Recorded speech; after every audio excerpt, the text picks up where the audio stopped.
Hello everyone.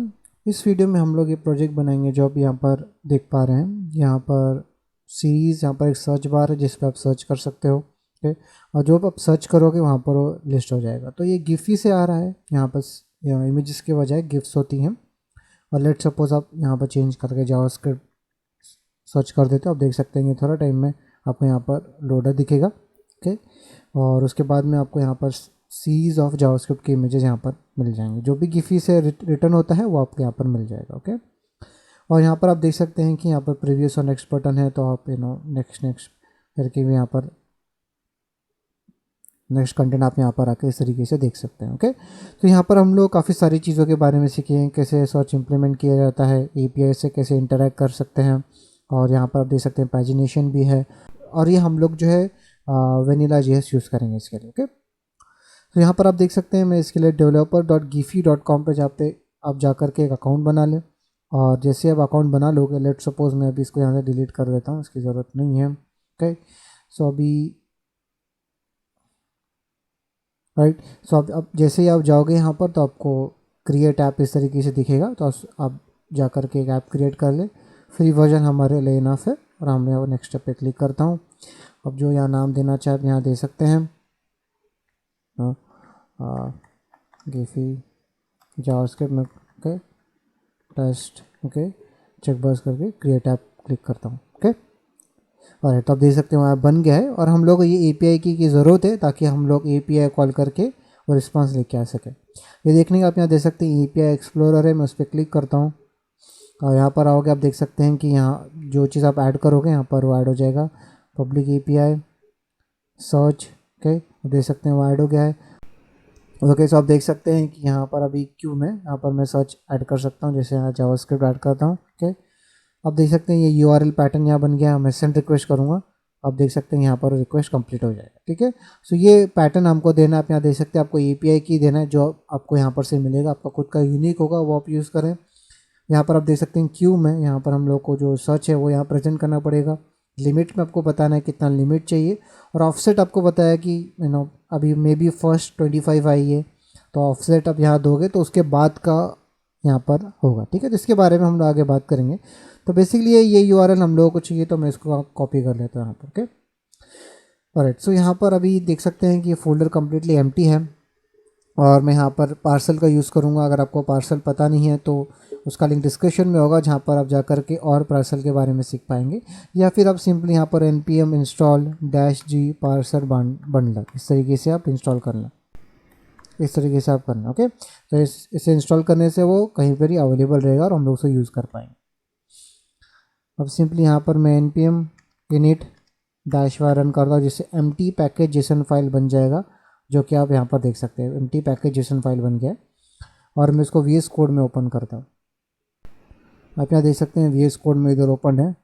Okay, और यहाँ पर मैं एक स्टार्ट स्क्रिप्ट लिखता हूँ। ओके, यहाँ पर रन होगा, और यहाँ पर मैं रन करूँगा पार्सल सर्व index.html। ठीक है, और ये फाइल मैं यहाँ पर अभी क्रिएट करता हूँ, उसका नाम होता है index.html। ओके, और ये empty फाइल होगा यहाँ पर, और इसके अंदर यहाँ पर एक सोर्स स्क्रिप्ट क्रिएट करते हैं जहाँ पर index.js इस तरीके से होगा। ठीक है, और यहाँ पर वो फाइल है नहीं, मैं यहाँ पर क्रिएट करता हूँ, उसका नाम है index.js।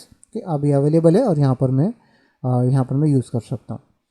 तो यहाँ पर सिंपली मैं npm रन स्टार्ट रन करूँगा, बिकॉज यहाँ पर ही मैंने उसे नाम दिया है। या फिर अगर आप VS कोड यूज़ कर रहे हैं तो यहाँ पर आप देख सकते हैं जो स्क्रिप्ट का नाम आप यहाँ दोगे वो यहाँ पर अवेलेबल रहेगा। यहाँ पर आप सिंपली प्ले बटन दबा सकते हो, जिससे वो यहाँ पर एक डेवलपमेंट सर्वर दे देगा जो हम लोग यहाँ पर यूज़ कर पाएंगे।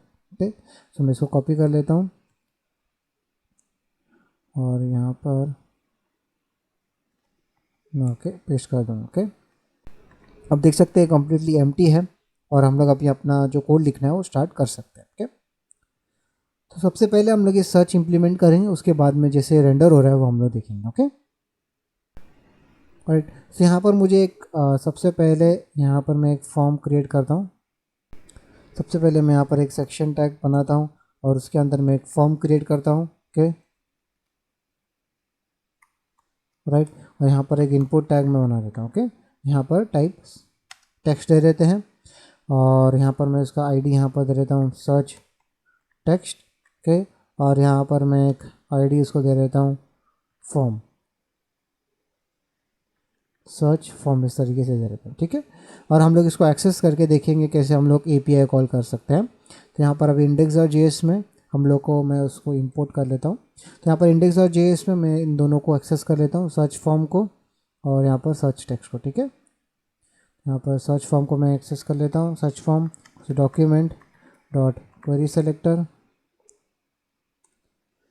Okay, hash search form duplicate कर लेते हैं और यहाँ पर ये सर्च टेक्स्ट जो है इसको भी मैं इधर एक्सेस कर लेता हूँ, ओके, ग्रेट। अभी यहाँ पर इन पे मुझे एक इवेंट लिस्टर ऐड करना है और ताकि मैं उसको जैसे ही यूज़र टाइप कर रहा है मुझे वो ऐसे ही API कॉल करना है। तो जैसे यहाँ पर इस पर मैं ऐड इवेंट लिस्टर ऐड करता हूँ और यहाँ लीव लिस्टनर होगा चेंज और यहाँ पर एक कॉल बैक फंक्शन होगा, ओके। और ये कॉल बैक फंक्शन है, मुझे इवेंट मिलेगा और ये इवेंट में यहाँ पर सिंपली कंसोल लॉग कर देता हूँ और इवेंट में कंसोल लॉग करूँगा event dot target dot value, जिससे आप देख सकते हैं जो यूज़र टाइप कर रहा है वो आपको यहाँ पर दिखेगा, ओके। मैं यहाँ पर आ जाता हूँ ब्राउज़र में, यहाँ पर आके इंस्पेक्ट एलिमेंट ओपन करता हूँ, कंसोल में मैं आता हूँ और जैसे मैं यहाँ पर टाइप करूँगा आप देख सकते हैं कि आप देखेंगे कि यहाँ पर वो आ गया, ठीक है। तो इस तरीके से चेंज पे जो है ऑन ब्लर पे वो फायर होता है, या फिर सिंपली आप मैं की डाउन यहाँ दे देता हूँ, ओके, सेव करके आप जैसा रिलोड हुआ जैसे मैं टाइप करूँगा आप देख सकते हैं वैसे ही नीचे आपको दिखाई दे रहा है, ओके, जैसा देख सकते हैं यहाँ पर वो दिखाई दे रहा है, ओके, ग्रेट। तो हम लोग जो टाइप कर रहे हैं वो यहाँ पर एक्सेस कर पा रहे हैं। अभी हम लोग को जो यहाँ पर टेक्स्ट है ये API कॉल करना है इस URL पर जो हम लोग ने यहाँ पर देखा है, ठीक है। तो ये URL मैं कॉपी कर लेता हूँ, ओके। सो ये URL पे मुझे कॉपी करना है, तो इसके लिए मैं यहाँ पर एक गेट डेटा करके एक फंक्शन बनाता हूँ, गेट डेटा, ओके। सो एक एरो फंक्शन यहाँ पर मैं बना देता हूँ इस तरीके से, ओके। और यहाँ पर इस एंड पॉइंट पर मुझे API कॉल करना है जो रैप कर लेता हूँ, ओके। और सो अभी ये API की जो है मैं यहाँ पर आप देख सकते हैं कुछ चीज़ें ऐसा है जो यहाँ पर चेंज हो सकता है, जैसे API की है, यहाँ पर लिमिट है, यहाँ पर ऑफसेट है, ओके। तो ये चेंज हो सकती हैं। तो इनके लिए मैं यहाँ पर एक वेरिएबल क्रिएट करता हूँ, ओके, API अंडरस्कोर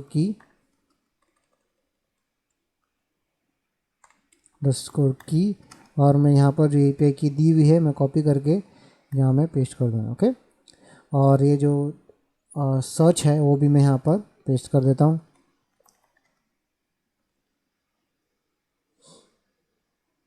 ओके। सो ये जो सर्च है मैं इंस्टेड यहाँ पर वेरिएबल में स्टोर करने के बजाय इसको पैरामीटर से मिलेगा। तो सर्च टेक्स्ट में यहाँ पर पैरामीटर में इस तरीके से डाल देता हूँ, ओके। और मैं यहाँ पर इसको यहाँ पर इस तरीके से स्टोर कर दूँगा,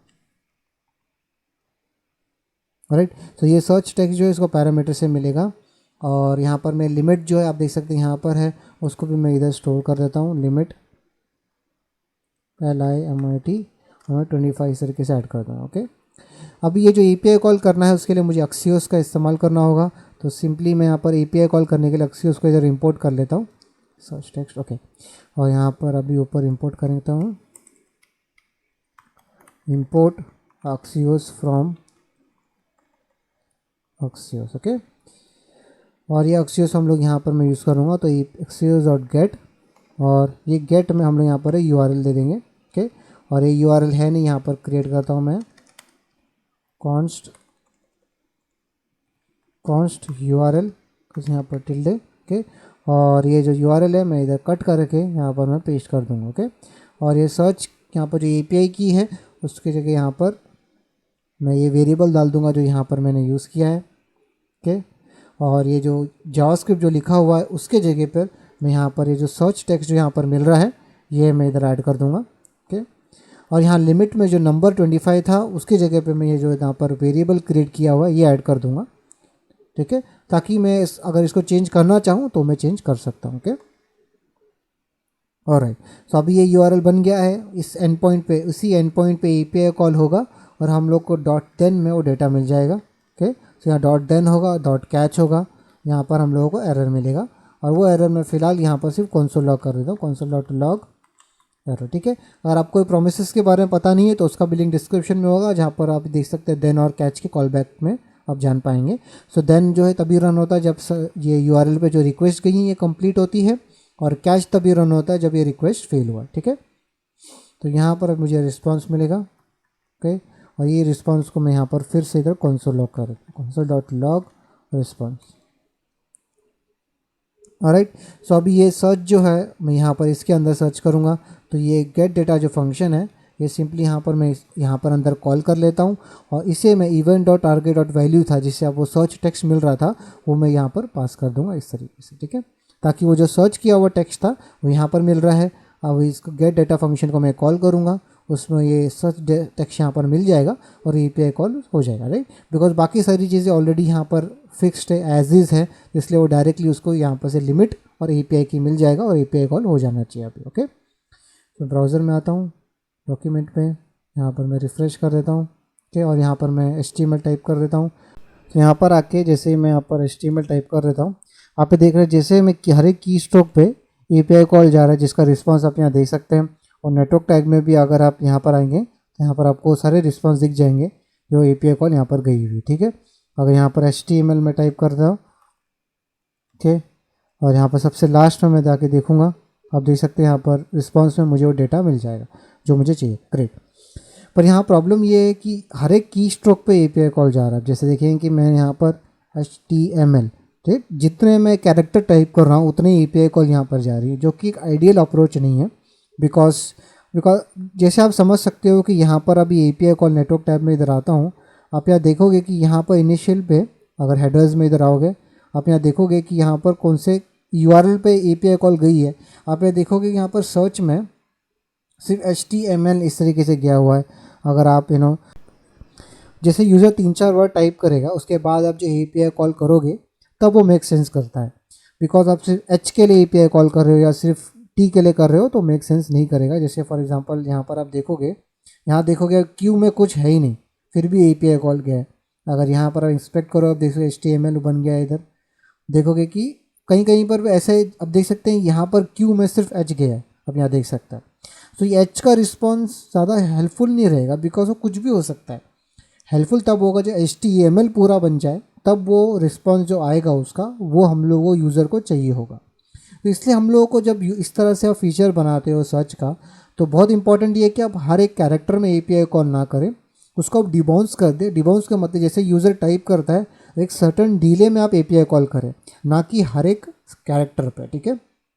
तो उसके लिए हम लोग डिबाउंस यूज़ करेंगे। डिबाउंस जैसे कि क्या होगा कि अगर लेट सपोज यहाँ पर आप 3 बार कॉल करोगे तो फंक्शन एक ही बार कॉल होगा, ओके। एक सर्टन टाइम के बाद ही आप उसको कॉल कर सकते हो, बार बार नहीं कर सकते हो, ठीक है। तो यहाँ पर आप देख सकते हैं कि यहाँ जैसे मैंने आपको यहाँ पर बताना भूल गया कि जैसे मैंने Axios इंपोर्ट किया वैसे ही देख सकते हैं पार्सल ने उसे डाउनलोड कर लिया, तो मुझे इसको npm इंस्टॉल करने की ज़रूरत नहीं है। उसी तरीके से मैं यहाँ पर अभी इंपोर्ट करता हूँ, इंपोर्ट डिबाउंस फ्रॉम डिबाउंस, ठीक है। सो इसका इंटेंशन ये है कि यहाँ पर मुझे इसको मैं एक फंक्शन पास करूँगा और इससे जो रिटर्न फंक्शन होगा उसको अगर आप 3 बार 5 बार कॉल करोगे तो कॉल एक ही बार होगा वो। जैसे फॉर एग्जांपल आप देख सकते हैं कि मैं यहाँ पर कंसोल लॉग करता हूँ, ये सर्च टेक्स्ट जो इधर है, ठीक है, राइट। अब यहाँ पर मैं आता हूँ कंसोल टैब में और यहाँ पर मैं टाइप करता हूँ HTML। जैसे आप देख सकते हैं कि यहाँ पर HTM और HTML तीनों के लिए यहाँ पर आपको कैरेक्टर दिखा। तो ये फंक्शन जो है, ये फंक्शन हर एक कीवर्ड के लिए कॉल हुआ, जो कि आइडियल नहीं है। हम लोग ये चाहते हैं कि हर एक कीवर्ड पे कॉल ना हो, एक सर्टन इंटरवल के बाद वो कॉल हो, ठीक है। तो वो कैसे कर सकते हैं, तो यहाँ पर मैं यहाँ पर एक फंक्शन बनाता हूँ, debounce get data equal to debounce call करेंगे, उसको गेट डेटा पास कर देंगे और यहाँ पर मैं 300 मिलीसेकंड देता हूँ। मैं कह रहा हूँ कि अगर ये फंक्शन 300 मिलीसेकंड से बाद में अगर कॉल हो तो कॉल होना चाहिए, मतलब कि हर एक कैरेक्टर पे नहीं होगा वो कॉल, वो सिर्फ अगर ये जो रिटर्न फंक्शन है डिबाउंस जो यहाँ पर आप पैकेज जो हम लोग ने इंस्टॉल किया है इससे हम लोग ये फंक्शन दे रहे हैं, तो हम लोग डिबाउंस क्या करेगा, वो एक नया फंक्शन रिटर्न करेगा और ये हम लोग इधर कॉल करेंगे, ठीक है। सो क्या होता है कि आइडियली हम लोग यही फंक्शन को कॉल कर रहे हैं इधर, पर वो सर्टन डिले के बाद होगा, ना कि हर एक कैरेक्टर पे। और वो डिले क्या है, वो 300 मिलीसेकंड जो हम लोग यहाँ पर दिए हुए हैं, ठीक है। तो आप देख सकते हैं कि अब मैं यहाँ पर HTML टाइप करूँगा, अब देखेंगे कि वो हर एक कैरेक्टर पे हम लोगों को कंसोल लॉग इधर नहीं दिखेगा। अब देखेंगे कि मैं पैकेज जेसन पे जाता हूँ, आप यहाँ जिसने पार्सल ने ऑलरेडी उसको इंस्टॉल कर दिया है, ओके। अभी यहाँ पर मैं क्लियर करके यहाँ पर आके HTML टाइप करता हूँ। अब देखेंगे कि यहाँ पर अब देखिए कि HTML ऐसे बार बार नहीं आया, सिर्फ HTML आया, डेट्स इट। तो सर्टन डिले 300 मिलीसेकंड के बाद ही यहाँ पर ये फंक्शन कॉल होगा, इवन दो यहाँ पर कोड में हम लोग हर एक कैरेक्टर पे इसको कॉल कर रहे हैं, राइट। हर एक कैरेक्टर के प्रेस के ऊपर हमें कॉल कर रहे हैं, पर ये फंक्शन गेट डेटा जो है हर एक कैरेक्टर पे कॉल नहीं हो रहा है, वो सर्टन डिले के बाद हो रहा है। और वो डिले क्या है, 300 मिलीसेकंड जो यहाँ पर दिए, ठीक है। तो मैं अब इसको लेट सपोज इंक्रीज़ करके मैं इसको 2 सेकेंड्स कर देता हूँ यहाँ पर, ओके। और यहाँ पर रिफ्रेश होगा और यहाँ पर मैं HTML टाइप करता हूँ। अब देखेंगे अब वो API कॉल हुआ जहाँ पर उसको HTML पूरे यहाँ पर HTML मिला, ठीक है। सो इसलिए बहुत इंपॉर्टेंट है कि जैसे ही सर्च आप डालते हो, और स्पेशली इंटरव्यूज़ में अगर इस तरह का आपको कोई असाइनमेंट दिया है तो एक्सपेक्ट के वो देखेंगे कि आपने डिबाउंस यूज़ किया है कि नहीं किया है। उसका आइडिया सिर्फ इतना है कि जब भी जैसे यूज़र टाइप करता है, हम लोग को हर एक की स्ट्रोक पे API कॉल नहीं करनी है, एक सर्टन डिले के बाद करना है, ताकि API and point bar bar hit ना हो, बिकॉज ये कॉस्ट होता है, राइट। अब जितने API हिट करोगे उतना ही वो आपके लिए डेटाबेस उतना ही ज़्यादा बिजी होता है, जो कि एक अच्छा अप्रोच नहीं, ना ही यूज़र के लिए ना ही आपके लिए, ओके। तो इस तरीके से आप हमेशा डिबाउंस्ड करके यूज़ करें ऐसे सिनेरियो में, ओके। ग्रेट। तो अभी यहाँ पर हम लोग HTML में टाइप करूँगा, ओके। आप यहाँ देखें कि रिस्पॉन्स में डेटा हम लोगों को मिल जाएगा। ग्रेट। ये मैं इतना 200 यहाँ पर सिर्फ 400 काफ़ी होएगा हमारे लिए, ओके, राइट। तो यहाँ पर आके मैं राइट, तो यहाँ पर आके मैं HTML टाइप करता हूँ, ओके। आप देख सकते हैं API कॉल किया, डेटा हमें मिला। पर यहाँ पर एक बग है, वो अभी यहाँ देख सकते हैं कि हम लोगों को कभी भी लास्ट कीवर्ड, लास्ट जो कैरेक्टर है वो यहाँ नहीं मिला। आप देख सकते हैं HTML, और ये जो API कॉल जहाँ पर एक गया है, आप देख सकते हैं कॉन्फ़िग यहाँ पर URL पे, आप यहाँ पर क्यू में देखोगे सिर्फ HTML है, L नहीं हमें दिख रहा है। और उसका कारण ये है कि बिकॉज हम लोग यहाँ पर की डाउन चेक कर रहे हैं, की डाउन के बजाय मैं यहाँ पर की अप चेक करता हूँ, ताकि हम लोग को एवरी सिंगल कैरेक्टर मिलेगा, ना कि लास्ट वाला उसमें मिस हो जा रहा था। यहाँ पर देख सकते हैं कि अभी पूरा हम लोगों को यहाँ पर मिल रहा है, ठीक है। और रिस्पॉन्स आप देख सकते हैं हम लोग को यहाँ पर डेटा मिल रहा है, ठीक है। ग्रेट। तो अभी यहाँ पर मैं इसके अंदर यहाँ पर मेरे को response.data.data में वो पूरा डेटा मिल जा रहा है जो हम लोगों को चाहिए। तो सिंपली इसके अंदर मैं एक response.data.data, ओके, उसमें फॉर ईच रन करूँगा, ओके। यहाँ पर ईच इंडिविजुअल इमेज मुझे मिलेगा, राइट। और यहाँ पर मैं एक डिव क्रिएट करता हूँ, डॉक्यूमेंट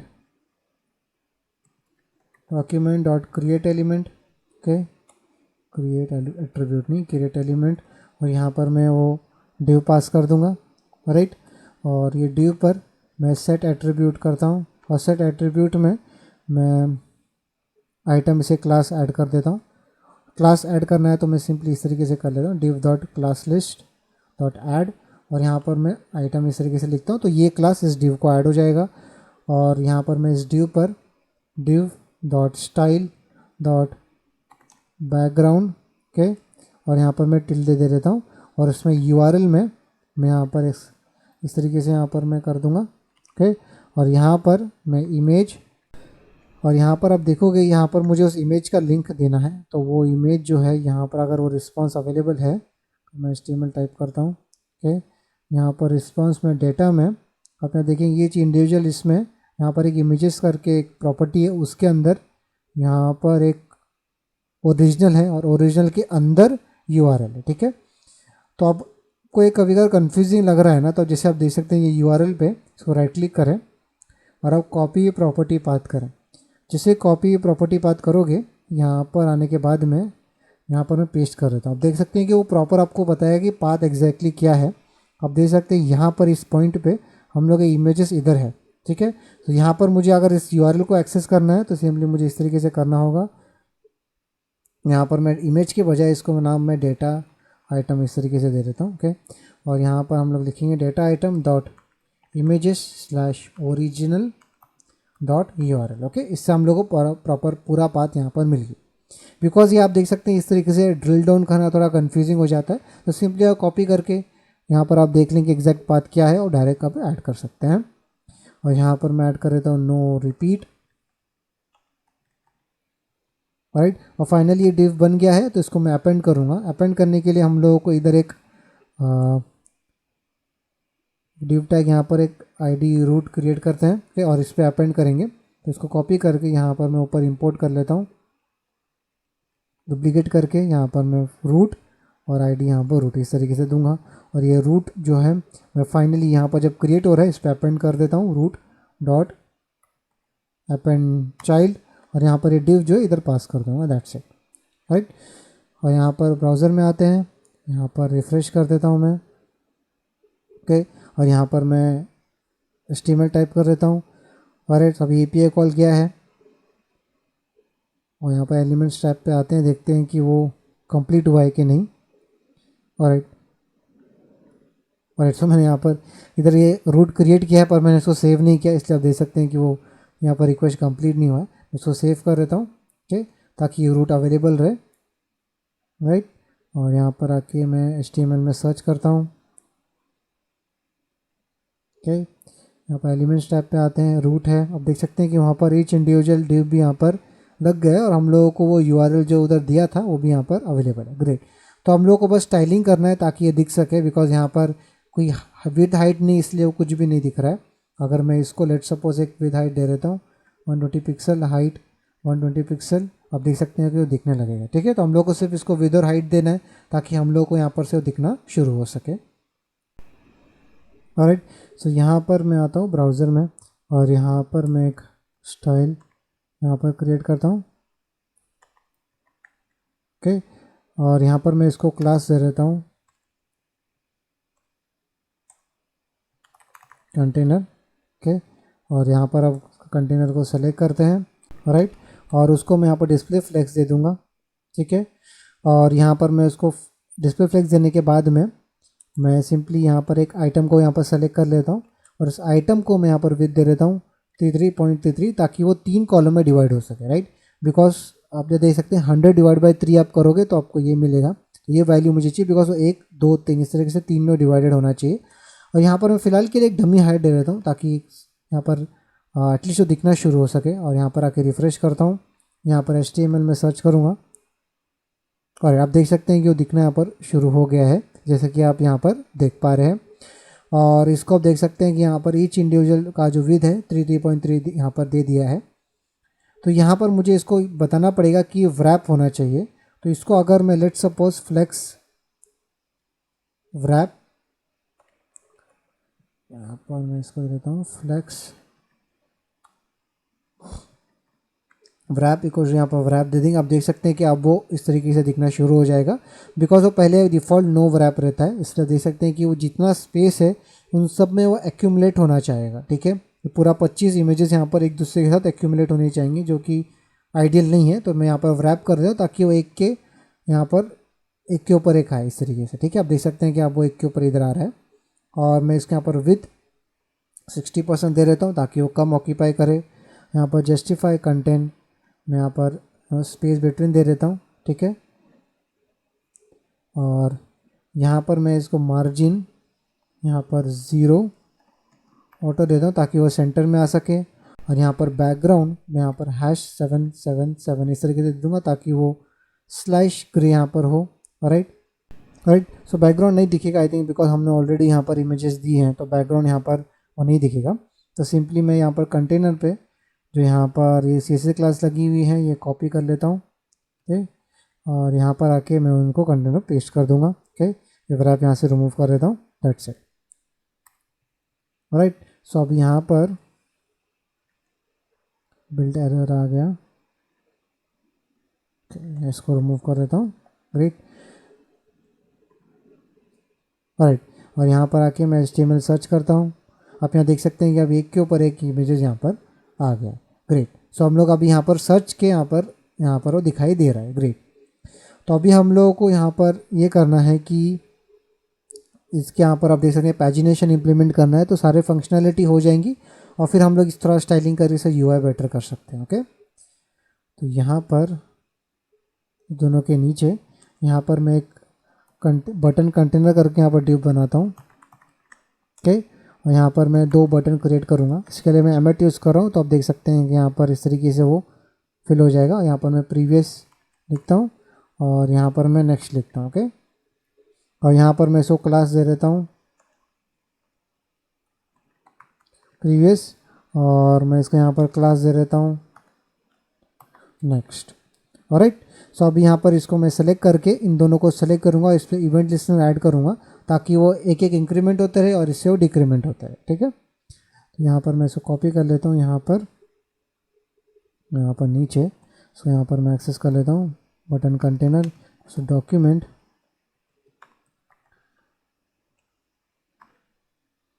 डॉट क्वेरी सेलेक्टर, और यहाँ पर मैं बटन कंटेनर पास करता हूँ और यहाँ पर मैं सी इस तरीके से दे देता हूँ। डैश प्रॉपर वेरिएबल नाम नहीं है। ओके, और इसके अंदर मैं प्रीवियस और नेक्स्ट बटन यहाँ क्रिएट करता हूँ, तो प्रीवियस btn और so button container dot query selector run करूँगा, बिकॉज मुझे पूरे इस पर रन नहीं करना है, मुझे मालूम है इन दोनों के अंदर ही रहेगा, तो इस पर मैं क्वेरी सेलेक्टर रन कर रहा हूँ, ना कि पूरे डॉक्यूमेंट पे।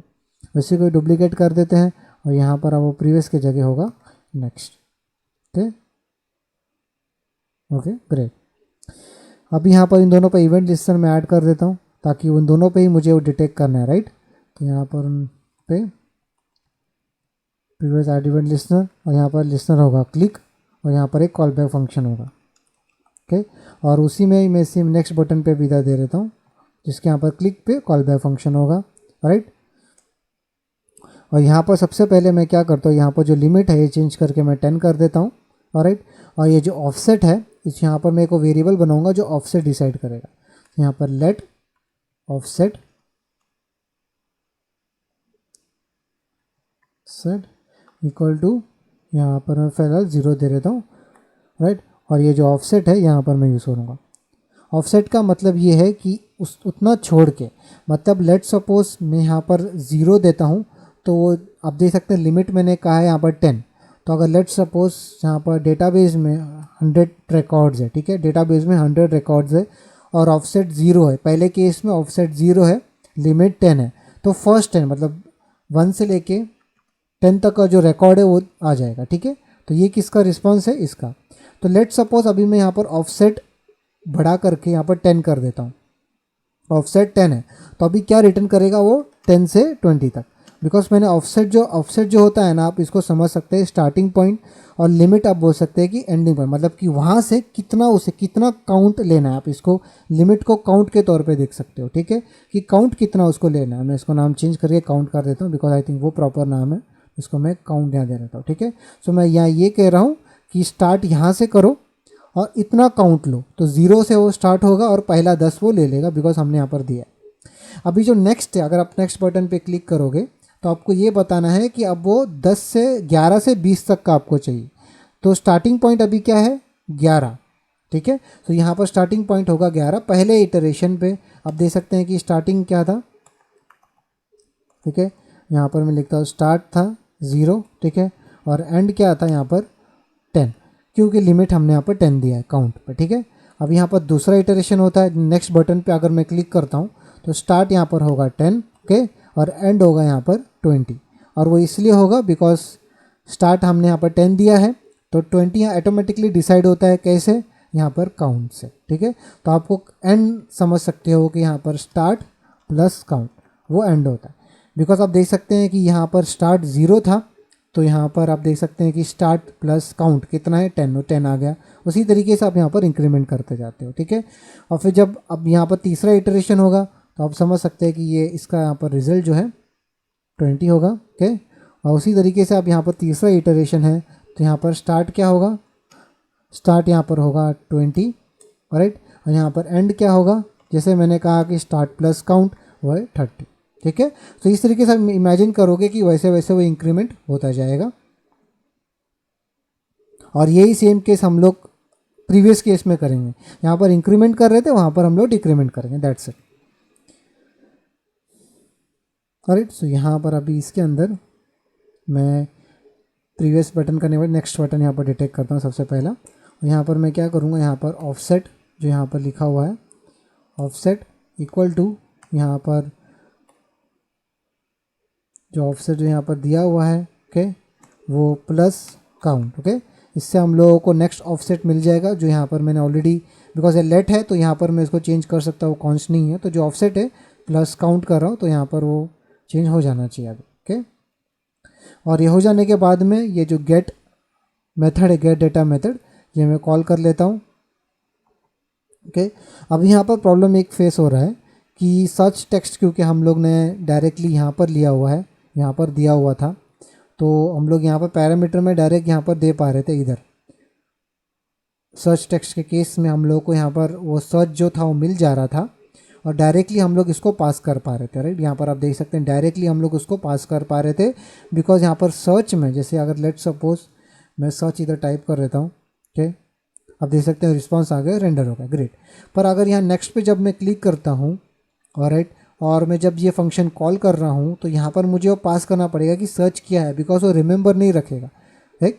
तो हम लोग यहाँ पर क्या करेंगे, इंस्टेड इसको इस तरीके से पास करने के बजाय हमें भी इस एक और वेरिएबल इधर क्रिएट करता हूँ, बिकॉज उसको कोई स्टोर हमें रखना पड़ेगा कि वो किधर अवेलेबल है, राइट। वरना फिर हम लोगों को उस नेक्स्ट और प्रीवियस बटन के क्लिक पे नहीं मिलेगा। यहाँ पर सर्च टेक्स्ट में मैं इसको एम्प्टी दे देता हूँ फिलहाल के लिए, और राइट। और जैसे यहाँ पर वो चेंज हो रहा है मैं इसको यहाँ पर चेंज करके यहाँ पर event dot data dot target इस तरीके से कर दूँगा, राइट। और यहाँ पर मैं पास करूँ, और यहाँ पर मुझे पास करने की ज़रूरत नहीं, मैं उसको यहाँ से रिमूव कर दूँगा, दैट्स इट। मैं सिर्फ उसको कॉल करूँगा यहाँ पर, ठीक है। और ये सर्च टेक्स्ट जो है क्योंकि मैंने डायरेक्टली कॉल किया है, यहाँ पर पैरामीटर से उसे नहीं मिलेगा, मैं सिंपली यहाँ पर सर्च टेक्स्ट इस तरीके से दे दूँगा जिसको यहाँ पर से मिल रहा है, ठीक है। सो मैं यहाँ क्या कर रहा हूँ, मैं डायरेक्टली पहले यहाँ चेंज कर दे रहा हूँ और फिर फंक्शन कॉल कर रहा हूँ। तो यहाँ पर चेंज कर देने से ये जो सर्च टेक्स्ट, ओके, ये सर्च टेक्स्ट जो यहाँ पर ये वेरिएबल है इस पर स्टोर हो जाएगा। यहाँ पर थोड़ा सा कन्फ्यूजन है कि सर्च टेक्स्ट यहाँ पर एक इनपुट टैग भी है, तो मैं इसको चेंज करके यहाँ पर इनपुट टैग इस तरीके से नाम दे देता हूँ। और ये सर्च टैग इनपुट टैग जो है यहाँ पर दे देता हूँ क्योंकि उस पर वो इवेंट लिस्टनर ऐड हुआ है। और ये सर्च टेक्स्ट जो है एक्चुअली एक वेरिएबल है, ठीक है, जो मैं चेंज कर रहा हूँ और फिर मैं ये गेट डेटा मेथड को कॉल कर रहा हूँ, तो ये डायरेक्टली यहाँ से उसको यहाँ पर मिल जाएगा, ठीक है। तो अभी फ़ायदा ये है कि बिकॉज अब मैं यहाँ जब कॉल कर रहा हूँ तो यहाँ पर भी मुझे पास करने की ज़रूरत नहीं है, वो सिंपली डायरेक्टली जो प्रीवियसली एडेड था वो मिल जाएगा उसको, ओके। यहाँ मैं सेव कर देता हूँ, यहाँ पर मैं HTML सर्च करूँगा, यहाँ पर देख सकते हैं HTML यहाँ पर आ गया, और मैं नेटवर्क टैब ओपन करता हूँ, इसको क्लियर कर देता हूँ, ओके। और यहाँ पर अभी नेक्स्ट जो बटन है इसमें मैं क्लिक करूँगा। जैसे ही मैं नेक्स्ट पे क्लिक किया आप देख सकते हैं यहाँ पर नया सेट ऑफ यहाँ पर डेटा आया जो पहले नहीं था, जैसे कि हम यहाँ पर देख पा रहे हैं। और मैं इधर इस पर क्लिक करता हूँ, यहाँ पर हेडर्स में आता हूँ, आप यहाँ देख सकते हैं कि यहाँ पर लिमिट जो 10 है पर ऑफसेट यहाँ पर 10 आ गया, ठीक है, ये एक चीज़ चेंज हुआ है। और यहाँ पर क्यू में उसको HTML भी मिल गया, ठीक है, जिससे वो हम लोगों को HTML का टेक्स्ट वो सर्च करेगा, पर वो पहले 10 नहीं देगा यहाँ पर, क्योंकि ऑफसेट हमने 10 दिया है, तो वहाँ पर 11 से 20 जो है वो रिटर्न करेगा। आप देख सकते हैं 11 से 20 जो डेटा था वो यहाँ पर आपको दिखाई दे रहा है, ओके। और यहाँ पर वो अपेंड हो गया। पर लेट सपोज हम लोग अपेंड नहीं करना है, हमको एट ए टाइम उधर इधर एट ए टाइम जो सिर्फ पहले 10 ही दिखनी चाहिए, तो यहाँ पर रूट में डॉट इनर HTML में चेंज करके एम्प्टी कर देता हूँ, ओके। अब यहाँ पर मैं HTML सर्च करता हूँ, अब देख सकते हैं डेटा आ गया, ओके। और यहाँ पर अभी मैं नेक्स्ट पे क्लिक करूँगा, ओके। तो अभी दूसरा जो डेटा था वो आके यहाँ पर रेंडर हो गया। अब मैं फिर यहाँ पर अभी नीचे आके मैं नेक्स्ट पे क्लिक करूँगा, अब देख सकते हैं दूसरा नेक्स्ट 10 जो है वो डेटा आके यहाँ पर रेंडर हो जाएगा। इस तरीके से अब देखो कि नेक्स्ट 10 इस तरीके से वो आते रहेगा, ठीक है। यही सेम चीज़ अभी मैं यहाँ पर इस प्रीवियस बटन पे भी कर देता हूँ, पर यहाँ पर मैं प्रीवियस से चेक करूँगा कि यहाँ पर ऑफसेट जो है, okay, offset should be greater than 0, तभी प्रीवियस करके मत है, बिकॉज पहले पेज पे आपको प्रीवियस नहीं करना है, बिकॉज उससे पहला प्रीवियस कोई कंटेंट है ही नहीं। तो यहाँ पर देखने अगर 0 से बढ़कर है तो हम लोगों को ये सेम चीज़ करना पड़ेगा इधर, पर इंस्टेड प्लस की जगह मेरे को यहाँ पर माइनस करना पड़ेगा, और फिर ये गेट डेटा जो फंक्शन है ये वापस कॉल करना पड़ेगा, ओके, राइट। तो यहाँ पर मैं फिर से यहाँ सर्च करता हूँ HTML, अब देखते हैं डेटा इधर आ गया। आप यहाँ देख सकते हैं कि ये 2 इमेजेस है इधर, इसको आप ध्यान में रखें, ये 3 इमेजेस को। यहाँ पर अभी मैं नेक्स्ट पे क्लिक करता हूँ, अब देख सकते हैं वो इमेजेस चले गए, अभी नेक्स्ट 10 इमेजेस इधर आ गए। और फिर मैं यहाँ पर प्रीवियस पे क्लिक करूँगा, आप यहाँ देख सकते हैं फिर से जो प्रीवियसली जो डेटा था वो यहाँ पर आया। तो इस तरीके से आप देख सकते हैं सक्सेसफुली हम लोग यहाँ पर अभी नेविगेट कर पा रहे हैं, ग्रेट। अभी यहाँ पर एक बग है कि अगर जैसे मैं HTML टाइप करके यहाँ पर मैं एंटर प्रेस करूँगा, आप देख सकते हैं पूरा पेज रिफ्रेश हो रहा है। अगर मैं यहाँ पर जावास्क्रिप्ट टाइप करके यहाँ पर एंटर प्रेस करूँ, जैसे पूरा पेज रिफ्रेश हो रहा है, यहाँ पर कोई सर्च होता हुआ हमें नहीं दिखेगा।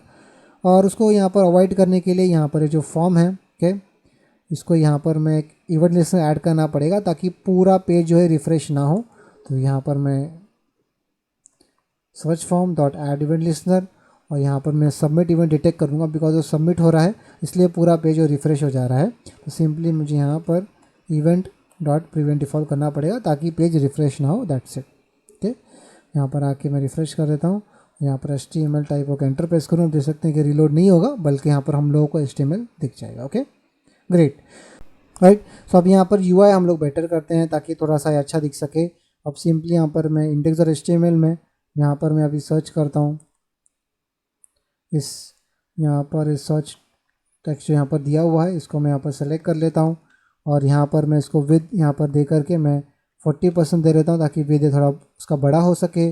पैडिंग यहाँ पर मैं लेट्स सपोज 6 पिक्सल दे देता हूँ, ऑलराइट। और यहाँ पर बॉर्डर मैं इसको दे दूँगा ताकि थोड़ा अच्छा दिख सके, 1 पिक्सल सॉलिड, यहाँ पर CCC के। यहाँ पर मैं बॉर्डर रेडियस दे देता हूँ इसको 3 rem ताकि वो थोड़ा बॉर्डर रेडियस अच्छा दिख सके। और यहाँ का आप देख सकते हैं कि थोड़ा अच्छा दिख रहा है पहले से। और सिंपली यहाँ पर मैं ओके, और यहाँ पर ये सर्च फॉर्म जो दिया हुआ है इसको यहाँ पर मैं सेलेक्ट कर लेता हूँ। ओके, और यहाँ पर इसको मैं टेक्स्ट अलाइन लेफ्ट नहीं, टेक्स्ट अलाइन सेंटर दे देता हूँ ताकि वो पूरा प्रॉपर इधर आ सके। आप देख सकते हैं प्रॉपर इधर आ रहा है, ग्रेट। अब यहाँ पर इसमें जो पैडिंग है इसको इंक्रीज़ करके मैं 8 पिक्सल कर देता हूँ ताकि वो प्रॉपर थोड़ा बड़ा यहाँ पर दिख सके। ओके, और यहाँ पर मैं उस पर ऊपर मार्जिन टॉप 5 पिक्सल दे देता हूँ ताकि वो डिस्टेंस थोड़ा सा ऊपर यहाँ पर हो जाए। ओके, और मैं यहाँ पर ये प्लेस होल्डर इसमें ऐड कर दूँगा, सर्च गिफ। ओके, देख सकते हैं वो इधर आ गया है। और उसको यहाँ पर मैं फॉन्ट साइज़ चेंज करके 1 rem कर देता हूँ जिससे वो थोड़ा बड़ा यहाँ पर दिखेगा और यहाँ पर रीडेबल रहेगा। Okay, great. और यहाँ पर मैं आउटलाइन नन दे देता हूँ जिससे आप देख सकते हैं कि वो ब्लू लाइन जो इधर आ रहा था वो नहीं आएगा। Okay, alright. और यहाँ पर इन बटन को अभी थोड़ा स्टाइलिंग करेंगे और यहाँ पर इस बटन को मैं सेलेक्ट कर लेता हूँ इधर, बटन कंटेनर। ओके, उससे यहाँ पर मैं सेंटर में लाने के लिए टेक्स्ट अलाइन यहाँ पर सेंटर दे देता हूँ ताकि वो दोनों बीच में आ सके। राइट, देख सकते हैं बीच में आ रहा है। और यहाँ पर मैं मार्जिन टॉप यहाँ पर मैं 3 यहाँ पर 30 पिक्सल दे देता हूँ ताकि ऊपर से थोड़ा डिस्टेंस हो दिख सके। आप देख सकते हैं यहाँ पर कंटेंट नहीं रहता है तो इस तरीके से यहाँ पर वो ऐड हो जाता है। इंस्टेड मैं इसको यहाँ पर कंटेनर को एक एटलीस्ट मिनिमम हाइट दे देता हूँ ताकि वो थोड़ा डिस्टेंस यहाँ पर हो सके। तो मिनिमम हाइट मैं यहाँ देखिए 300 पिक्सल दे देता हूँ ताकि वो मिनिमम हाइट यहाँ पर हो। और सो यहाँ पर अभी लोडर देखने के लिए आप यहाँ देख सकते हैं इस वेबसाइट पर मैं जा रहा हूँ project.luhacast.me। यहाँ पर आप देख सकते हैं बहुत ही अच्छे लोडर्स है जो आप यूज़ कर सकते हैं अपने प्रोजेक्ट में। तो मैं अभी ये लोडर यूज़ करना चाहता हूँ। मैं व्यू सोर्स पे क्लिक करता हूँ, आप देख सकते हैं CSS है, मैं इसको कॉपी कर लेता हूँ बिकॉज ये CSS काफ़ी टफ है। तो यहाँ पर आपको तो मैं सिंपली मैं इसको यहाँ पेस्ट कर दूँगा। ओके, और आपको सिर्फ ये जो यहाँ पर लोडर दिखाना है विद ए क्लास। और यहाँ पर जिसको क्लास आप लोडर दे दें किसी डिव को तो आपको ये दिखना शुरू हो जाएगा। तो सिंपली मैं इसको कॉपी कर लेता हूँ, यहाँ पर index.js में आते हैं और यहाँ पर API कॉल करने से पहले यहाँ पर मैं root.inner.html यहाँ पर मैं उसको ये ऐड कर दूँगा। ओके, ठीक है। और बाद में आप देख सकते हैं वो रीसेट हो रहा है और हम लोगों को पूरा डेटा यहाँ पर दिख जाएगा। ओके, यहाँ पर आते हैं, रिफ़्रेश करते हैं, आप देख सकते हैं थोड़े टाइम के लिए आपको वो कंटेंट यहाँ पर दिखेगा। ऑलराइट, यहाँ पर आके रिफ़्रेश करते हैं और यहाँ पर मैं HTML टाइप करता हूँ। आप यहाँ देख सकते हैं थोड़े टाइम के लिए वो दिखेगा और हम लोग को यहाँ पर वो टेबल ऑफ कंटेंट यहाँ पर वो दिख जाएगा। Okay, great. कंटेनर पे हम लोग एक मार्जिन में इसको दे देता हूँ, यहाँ पर देते हैं top bottom left and right है, ठीक है। सो टॉप बॉटम यहाँ पर 10 पिक्सल दे देता हूँ ताकि यहाँ पर ऊपर थोड़ा सा डिस्टेंस इधर हो सके। आप देख सकते हैं ऊपर यहाँ पर डिस्टेंस हो सके। और बाय डिफ़ॉल्ट वो सर्च किसी पे भी नहीं हो रहा है तो सिंपली हम लोग क्या करेंगे कि बाय डिफ़ॉल्ट भी कुछ सर्च होना चाहिए अगर वो चाहते हैं हम लोग।